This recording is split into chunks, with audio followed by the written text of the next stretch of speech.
Hi everybody, welcome to today's beach talk. So I'm sitting out here in my little cottage on the beach here in the Philippines, and guys, I'm going to talk to you a little bit about just some of my thoughts on the economy, economics, things like that, and what we can do a little bit different maybe, or maybe the mindset that we should have. So let me first off start talking about a few videos that inspired this video, okay? The first one was, he's a member of the Trump staff or whatever.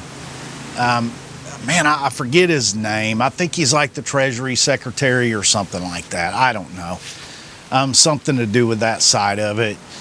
And he was given this interview on like CNBC or something, you know, one of those business type news channels. And he was talking about how great the economy is right now, and that, man, credit card spending is just going crazy, and so that's just proof that our economy is doing really well and all that. I'm going, okay, maybe it's not good if people are going that far into debt, and maybe because of inflation, they're having to use their credit cards more often. But hey, I'm just a simple dude living here in the Philippines. I'm no economist, so what do I know, right?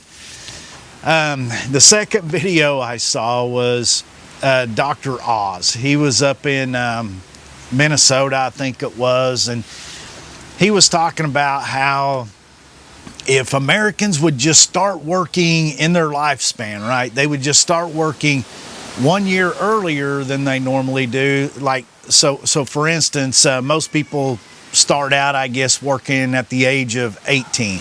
So he's saying if they start at 17, and instead of retiring at 65, they retire at 66, it would add so many trillions of dollars to the entire economy and everything else, and it would solve everybody's problems.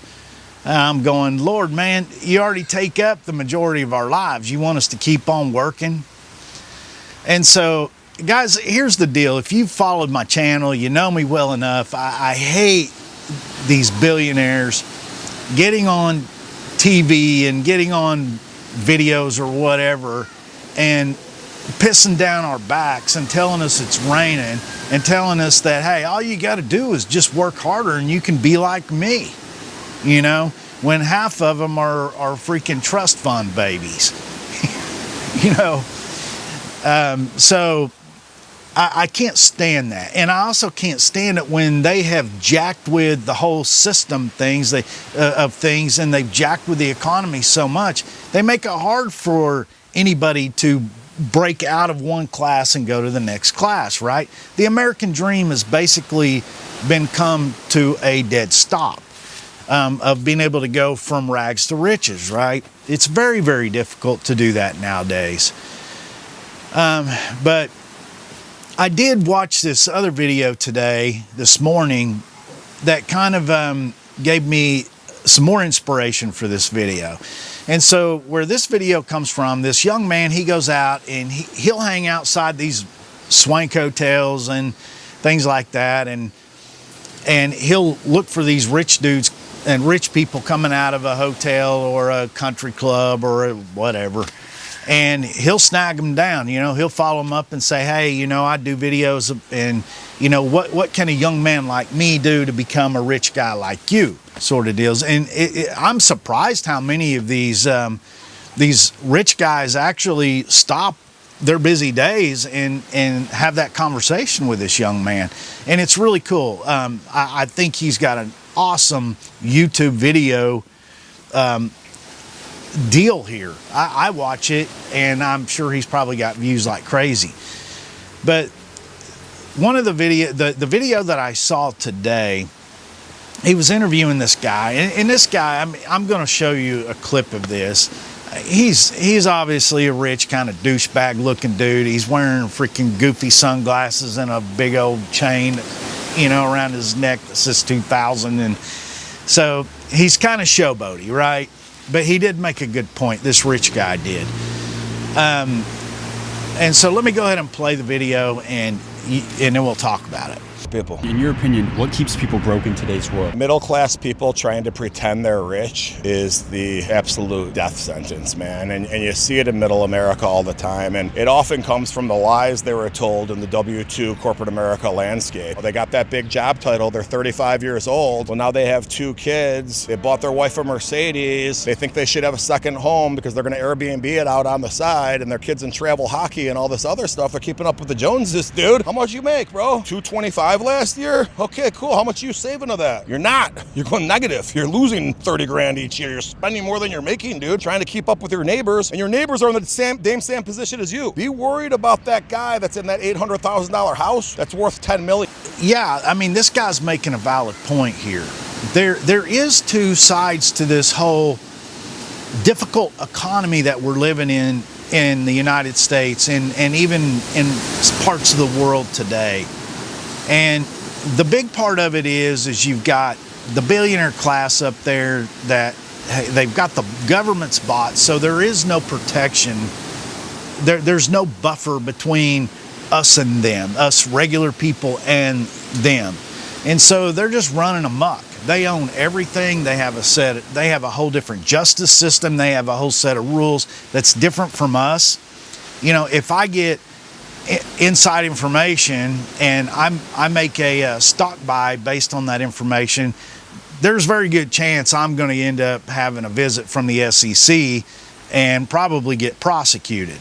But it goes on left and right amongst the billionaire class up in the United States, especially amongst the politicians, and nobody ever gets prosecuted for it. It's basically they have a free rein to do what they want, right? So that's what I'm saying. There's two different statuses here, for lack of a better word. There is that, but there's also the other side of this whole thing, right? And a lot of it is our own responsibilities. And again, I'm not sitting here trying to be one of these guys saying, oh man, you just need to work harder and you need to go out there and get 3 jobs instead of 2 and all that, and your life will be so much better. No, that's not what I'm trying to say here. But I think that we could make some better choices. And I've kind of had to make those choices to even come over here to the Philippines and live in the Philippines, right? If you, and I know a lot of you guys that watch my videos also watch Old Dog New Tricks, you watch Marcos with Overstay Road, you watch a lot of these new vloggers that have come up. And one of the big topics amongst, Philippine vloggers is how much does it take to live here in the Philippines, right? Well, that's very subjective. It depends on what kind of life you want to live. What kind of opportunities that you even have here. Like for me, it was kind of a no-brainer, right? I met my wife back in the United States, and then I retired. We both moved over here. And if you didn't know this, a foreign guy, it's very limited on what kind of property that you can own. Like there are some ways you can own some property, but it's very, very difficult. But to buy property like I have done, it's impossible. I can't just go out there and buy it. So you have to have a spouse or somebody that you absolutely can trust not to screw you over. And a lot of expats come over here and they screw up with that. They go out and they spend their life savings on a piece of property, and property is expensive here in the Philippines, guys. I mean, this is a group of islands, and it's not growing any more land, right? So is beachfront property as expensive as it is in California? No, but it's pretty dadgum expensive compared to property even back in Oklahoma. So anyway, I had a special opportunity that allowed me to come over here and buy a piece of property and build a little house on it. And a lot of you guys are going, oh man, you got a nice house and all that stuff. I do have a nice house. I love my house. But here's the reality. I just measured this off a couple of days ago because me and Christine were sitting there wondering about it. My entire house, dirty kitchen and all, is 800 square feet. If you want to count the front porch, let's say it's about 950 square feet. You know, I don't even think they build homes unless you get into one of those mini home communities or something like that. And, you know, back in, I know in Oklahoma, they don't build homes that small anymore. Hell, you're lucky to find one that's 2,000 square foot. Everything's got to be big now, right? So I live in a very small house, and it's all paid for. I kind of built as I went. I started off with the basic deal, and then I added on to it a couple of years later. And we've been very fortunate of that. Now, most people that come over here, they're going to want to live in the cities. They like to have those comforts of the West and things like that, or more of a Western type in living. So they're going to get a condo where they're spending, you know, we were looking at this the other day, me and Christine, where there's actually people out there that have condos where they're asking, you know, $3,000 or $4,000 US dollars a month for them here in the Philippines. I'm like, good God, that's like New York City prices or whatever. So it all depends on how you want to live here. It all, you know, kind of what you eat too. If you want to go out and eat all the time, and you want to go hang out in the bars and drink, you know, bar priced beer and whiskey and stuff like that, instead of going to a store and buying your beer or buying your liquor and drinking it at home, you're going to spend a lot more money. I mean, it's just common sense, right? Our monthly budget here is relatively cheap compared to most of the people out here, because we choose to live small when we are here. When me and Christine are at home, we choose to live very small, and we live on a very strict budget while we're here. So yeah, we don't go out to eat all the time. We don't splurge on a lot of crap here. We don't have a car. We drive a little motorcycle. So that's how we're able to do it. Now, the one thing we do splurge on is traveling. But hey, if the going gets tough and we've got to start pulling back down a little bit, well, we can eliminate some of the travels and we can still survive, right? That's not part of our survival is the travel part. That's just something that we enjoy doing, and we're trying to experience that while we have the health to do that. But the one good thing about the Philippines and places like the Philippines, whether you're in Costa Rica, whatever, is you don't have the peer pressure. You know, you heard that rich guy talk about keeping up with the Joneses, right? We've all heard that expression. And he's absolutely right in what he's saying with that. It's like back in the United States, there is so much pressure, so much peer pressure to keep up with the Joneses, to keep up with your neighbors or whatever, or to keep up with your family members.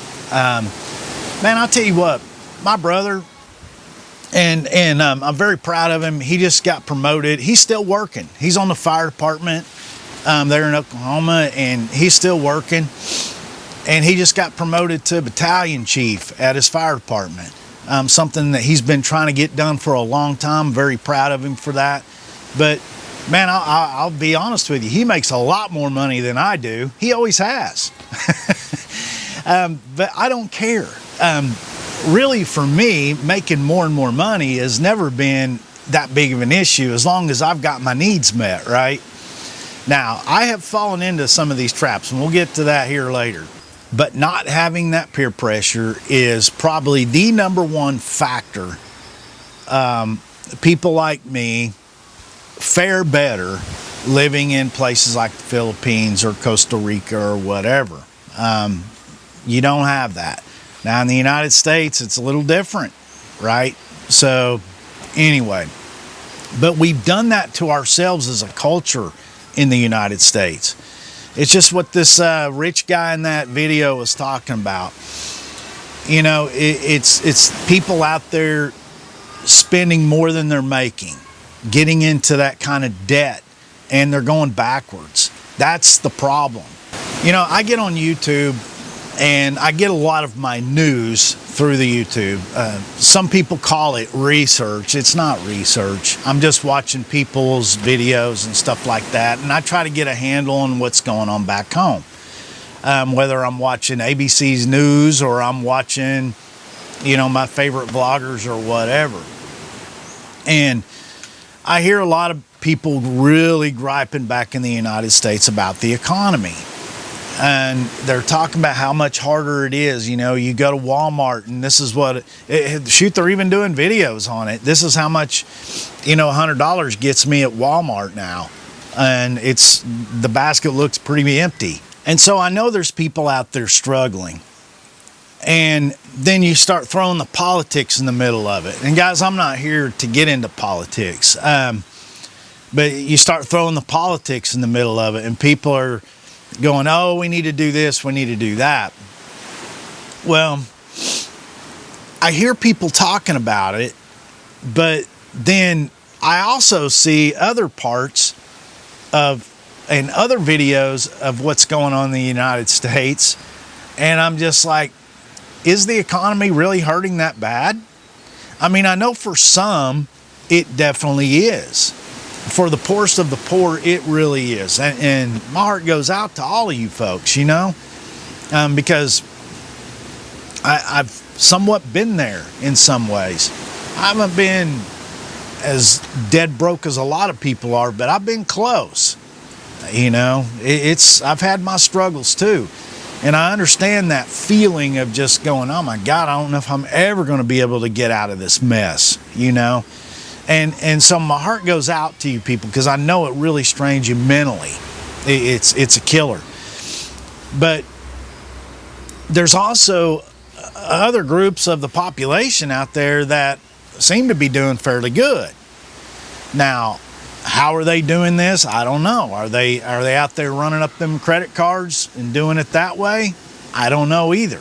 But if you are, you're really screwing up. And you're also making it hard for everybody else around you too. And because you make the whole economy harder. And I'll tell you why here in just a second. It's real simple. It's a supply and demand thing. Some things that I see out there, indicators for me that I'm going, life must not be too bad, is me and Christine watch a lot of cruise news videos. We watch Travel Scouts. We watch some of these other Tony with, I can't even remember the name of his channel or whatever. But anyway, we watch several of these, and we watch them almost daily just to keep up with what's going on in the cruise industry and things like that. And the one thing that we keep seeing over and over and over again is Royal Caribbean, Carnival, NCL, all these companies, these major MSC, they're all building ships and bigger ships. They're building huge ships now. Some of them are going to have up around 7, 8, 9,000 passengers on them. Royal Caribbean, I think, has the biggest one out there right now, the Icon, and they just commissioned another one, or I think they just put it into operation. I forgot the name of it, but those ships are freaking huge, and they've got several more on the way that are coming. Then they've got some more coming that are at just a little bit smaller class. The thing is these cruise lines wouldn't be building these ships in a manner that they are. They wouldn't have all these ships on order and spending billions and billions of dollars for them if they didn't anticipate that life was going to be good for them, right? And why is it that they're anticipating life is good for them? Is because you can look, and almost every single cruise out there is fully booked, if not overbooked. These cruise lines are actually overbooking their cruises. Sometimes people get turned away because they got bumped off the cruise. Now, they'll give them an opportunity to take another cruise and give them some incentives, but They're overbooking their cruises. Well, why are they overbooking their cruises? Because people like us are going out there and spending the money and doing it. So where's all this money coming from if the economy is doing so bad? Is it coming from credit cards? I don't know. And then it's not just that. If you look at the cruise industry, right? These cruise ships now are upselling all their cabins. Like almost every one of these ships have more. I think they have, in some of the cases on these newer ships, they have more balcony cabins than they have interior staterooms. The cheap ones that me and Christine usually get. Usually we'll either get an interior stateroom or we'll get one of those with a little porthole. That's all we get. They're usually about the same price. You can get maybe a porthole one for $100 for the both of us extra, so I'll spend that $100 so I can look out the window. But you jump up to a balcony and the price goes up considerably. Well, now just having a balcony is nothing. Now they're really selling the suites and things like that, and now they have, like these haven areas on the ships that are only for the upclass people. They're making it actually a two-class system on the cruise ship. And one day we were on a cruise and Christine was like, oh, well, that's where all the rich people are. And I'm like, baby, truly rich people don't go on a cruise ship to go cruising. They have their own yachts, or they'll rent one of these yachts for $100,000 for a weekend or something like that. That's the truly rich people. These are the wannabe rich people, the people that want to act like they're rich. And so there's a whole group of that. And the cruise lines are making money hand over fist off this upselling of these cabins and things like that. I refuse to get one of those suites. To me, I'm just like, why would I do that? Unless they wanted to give it to me, but I'm not going to pay that kind of money for it. No way. So anyway, that's what's going on in just one industry. And we have seen already that the price of cruises keep going up and up and up. Why is that? Well, it's because the demand is so high.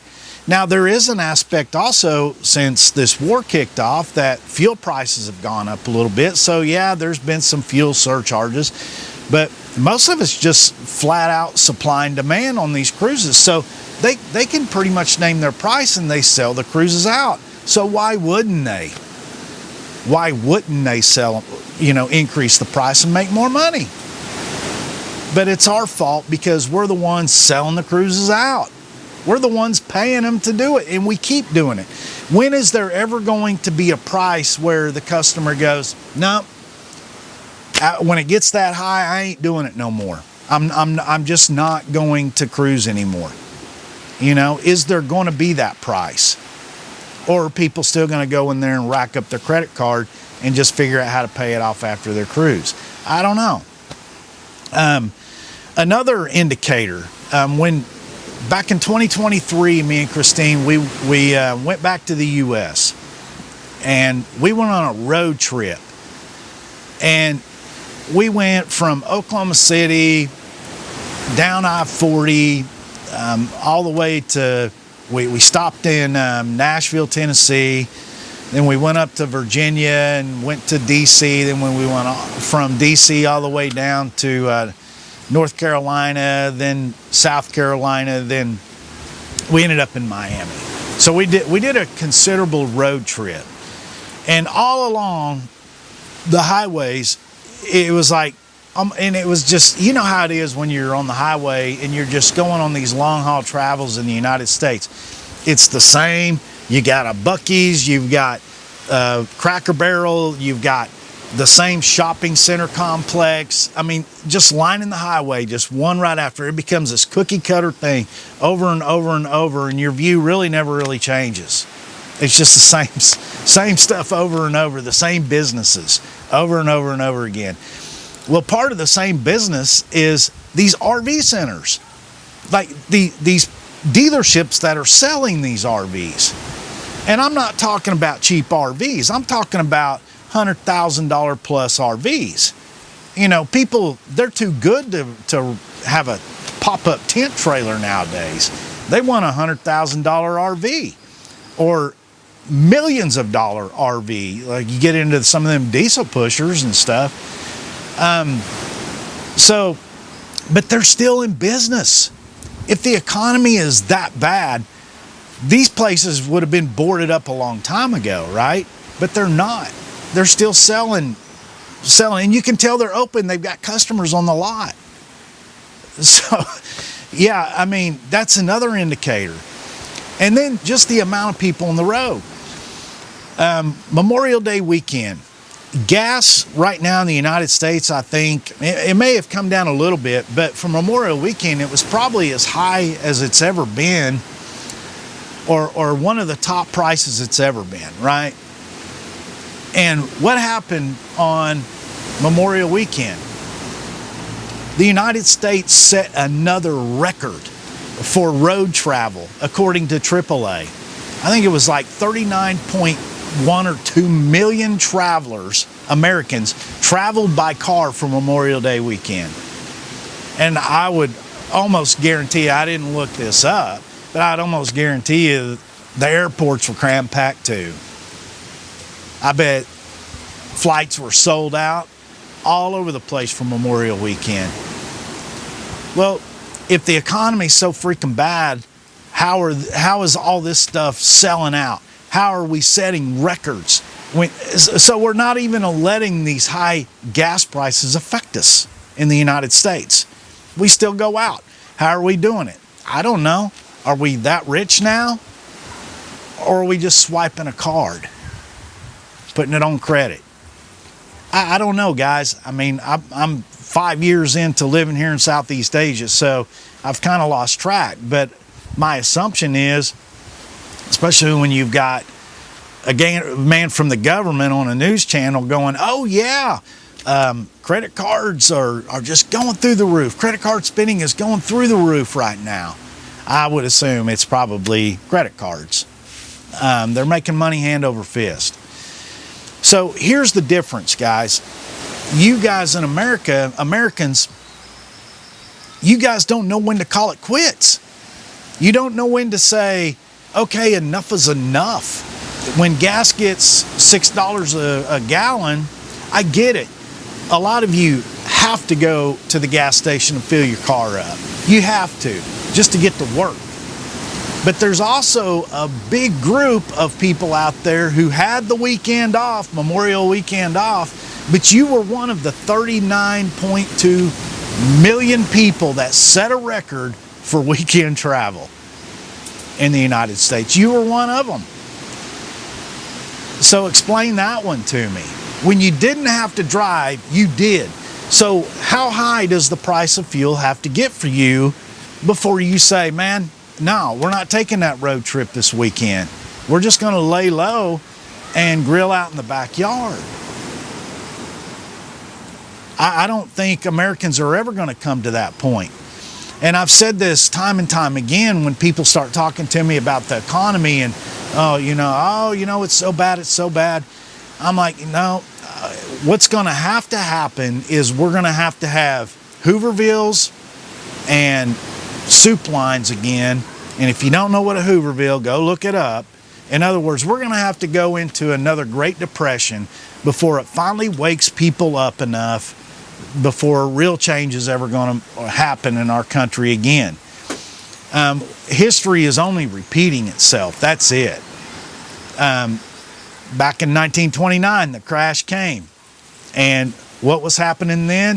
Before the crash, what caused that? It was unregulated capitalism, right? Same thing we have now. And so everybody's the roaring 20, everybody's living the high life and doing this, doing that. But then when the bottom fell out of it, that's when changes and real changes finally started happening to kind of rein that back in. And I really think that's what it's going to take, is we are going to have another Great Depression to rein that stuff back in again. Now, that's just my opinion, but that's what I think. Now, here's a difference. Here in the Philippines, fuel prices have always been a little bit higher than what it is in the United States. So before the war started, I was paying about 65 on average, about 65 pesos per liter for my fuel here. And my motorcycle runs off gasoline. And diesel and gasoline were pretty close in the same price range, right? So if you figure that out and you look at exchanges and everything else, that puts the price of gasoline roughly about $4.50 to $5 a gallon, depending on the exchange rate, for $5 per US gallon. Then after the war started, one of the first things the Philippines did was declared a state of calamity because of the fuel prices, and fuel prices shot up. We saw fuel prices more than double. They're still about double, right? Well, no, they're not quite as double now. They've come back down here too. But at one point in time, it got up to, we were seeing prices of over 120 pesos per liter. So yeah, it did double in price, just about. So we were seeing the price of a gallon of fuel here per dollar was about $9 to $10 per gallon, per US gallon here. Now, let me throw in the big kicker. The average wage here is way less. You know, most people around here are making about 500 pesos per day. You do the math on that. That's maybe $10 per day. Maybe a little bit more. So, you know, are you spending that percentage of your income on your fuel costs there in the United States? No, you guys got it pretty good there. And so here in the Philippines, what we saw happen was, man, people who had those cars, even these rich folks around here that have cars, stopped driving them. They started driving their motorcycles that they have, but they quit putting money in them gas hogs, and started cutting back. Even people who were, you know, that had motorcycles were driving them less.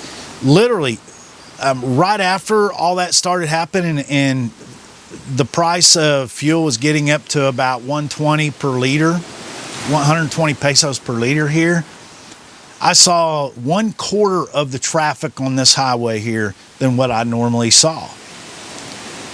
And the prices come back down a little bit, and right now we're still seeing maybe 1/3 of the traffic. So traffic's increased a little bit here, but it's still about only 1/3 of what it was before the war started. Well, the bad thing is we've seen fewer and fewer delivery trucks too. The buses have stopped in some places, or they've cut their schedule back. Matter of fact, this morning Christine was looking at flights on Cebu Pacific. They've cut back to a lot of their routes here, even the local routes here in the Philippines. So what I'm saying is, when you live in a developing country like the Philippines and the price jumps up like that, like it did, it makes a huge difference in people's lives. It makes, in the people here, they made a decision. They said, no, enough is enough. But that's the difference between, you know, living in a place like the Philippines compared to the United States. Life for you guys didn't really change. It's changed for a little bit. Y'all are whining and crying because you've got to pay a little bit more at the grocery store, but it's not stopping you. It's not changing your life. You guys bitch and piss and moan because you're paying $5 a gallon for your gasoline, but it didn't stop your Memorial Day road trips. Matter of fact, y'all set another record. It's not stopping your travel habits. It's not stopping you guys from swiping a credit card and going on these cruises, even though the price just keeps going up. And that's the huge difference compared to the United States. When you compare the society in the culture in the United States, when are you guys going to say enough is enough? I don't know when that day is going to come. So my point is, you guys are kind of doing it to yourselves. If you don't like the price of fuel and you're not liking what's going on there, then quit driving so much. Cut your habits back. I know that sucks. I've lived in the United States. I've been there before myself. I've played that game. Man, before I decided to move to the Philippines, I lived in a 2,000 square foot house in a nice subdivision in Logan County, Oklahoma. And I had a 44 foot long Jayco fifth wheel, Jayco Seismic. It was a toy hauler. That thing, if I went out to go buy one now, it would run me probably $120,000 for that thing. And then I had to have the truck to pull that thing with. Well, I didn't go buy me a $100,000 King Ranch dually or something like that. I went and bought a Dodge 5500 work truck, and then I put me a nice stereo system in it and put a cattle guard on there, and and kind of gussied it up a little bit. But I had to have that truck to pull that beast around. And then the next thing you know, well, I've got a toy hauler, and I go to the lake or I go places, and they're like, well, what toys do you haul in that thing? I don't really have a toy to haul in it. So what did I do? I went out and bought me a freaking razor, a Polaris razor, to put in the back of my toy hauler.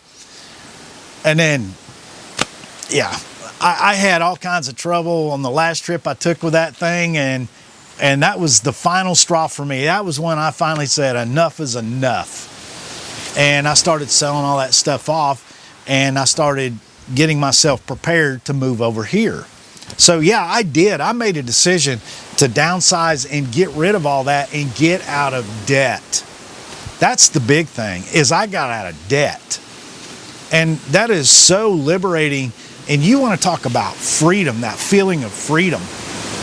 The feeling of being out of debt is way more freedom than jumping in your car, swiping that credit card, and filling your car up with that $5 fuel and taking your car on a road trip and running down Route 66, right?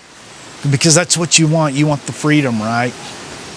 Now, the freedom of not having the debt on that car and not having to pay that credit card bill and all that kind of stuff is way better. I can promise you that. So anyway, guys, I know I've rambled on here for quite a while. I don't even know what I'm going to cut out of this video, or if I am going to cut it out. It's just my thoughts on it. We do it to ourselves a lot of times. I did it to myself. It was the whole idea of moving over here and just selling out. It was a big choice for me, but man, it's made all the difference. And I know not everybody can do that, but if I was living back in the United States, let's say things went to hell here and I had to move back to the United States and go to work again, I would completely live a whole different life than I lived back in the day. And I guarantee you I would live a happier life in the United States, living smaller and simpler, or more simple, whatever the correct grammar is on that. I would live a much happier life and not having the debt that I once did. So anyway, guys, just something to think about. And if you are one of these people that loves to go out there and swipe that credit card, or you go sign there, and you're still on this spending frenzy because you're wanting to keep up with the Joneses, well, you're screwing up everybody else around you too. Because when you're part of that supply and demand, you're part of the demand part of it, you are actually driving up the cost for everybody else, and you're doing it on credit. You're making the prices higher and you're doing it on credit. Something to think about, right? All right, guys, I'm done rambling. Hope you enjoyed the video, and we'll catch you on the next one.